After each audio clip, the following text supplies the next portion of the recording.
In this video, I'll be solving first part of third question of UPSC Civil Services Mains 2020 Statistics Paper 1.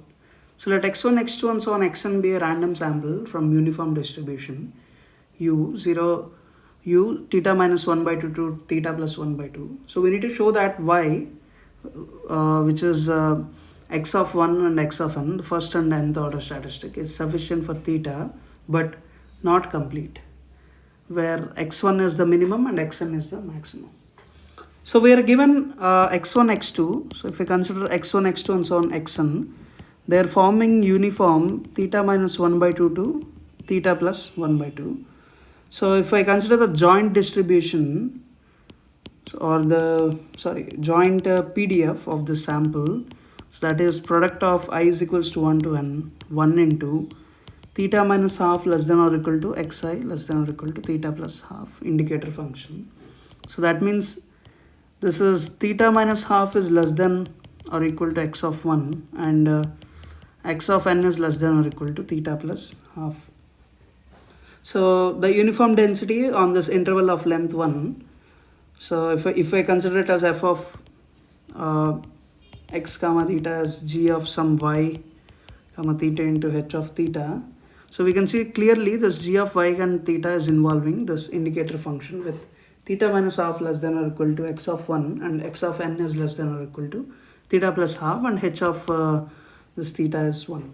So since this factor involving theta depends on the sample only through this x of 1 and x of n, so therefore y is equals to x of 1 and x of n.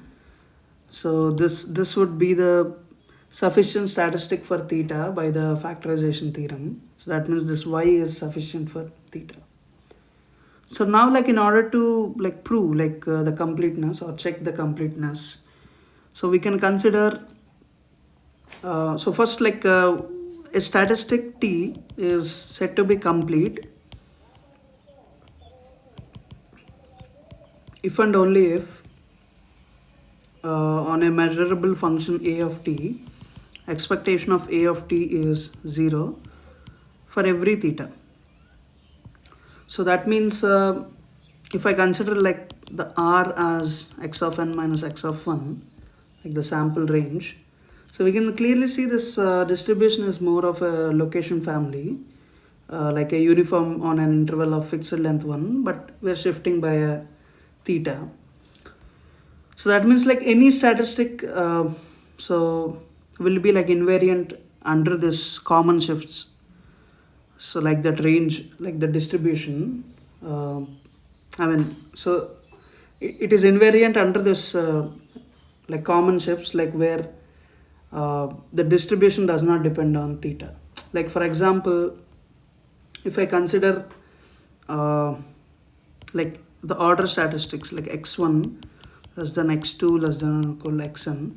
Suppose let's say these are order statistic from IID uniform 0 1. So for a distribution from 0 1 uniform 0 1, let's say these are the order statistics. So if I consider the PDF of kth order statistic, so PDF of kth order statistic is nothing but n factorial by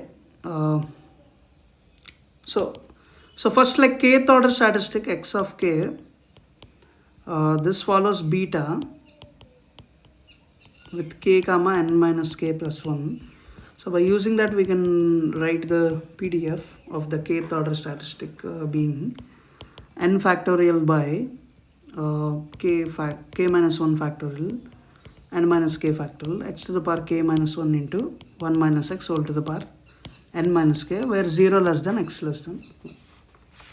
So that means expectation of this kth order statistic would be k by alpha plus beta, which is k by k plus n minus k plus 1, which is k by n plus 1. Because if x follows beta distribution with alpha and beta parameters, then expectation of x is alpha by alpha plus beta. So that means expectation of the nth order statistic is n by n plus 1 and expectation of the first order statistic is 1 by n plus 1. So the difference or the r value that we are having, so that is n minus 1 by n plus 1. So that's our expectation of r for all theta. So even if we define a function a of y, let's say r minus n minus 1 by n plus 1. So for every theta, we can see like expectation of a of y is expectation of theta of r minus n minus 1 by n plus 1 is equals to 0. So that means a of y is not 0 almost surely. So that means a of y is a non-zero function of y whose expectation is 0 for all theta. So therefore like y is not complete. So that's how like we can check the completeness. So we can see it is a sufficient statistic but not a complete statistic. So that's it for this video. We'll meet in the next video.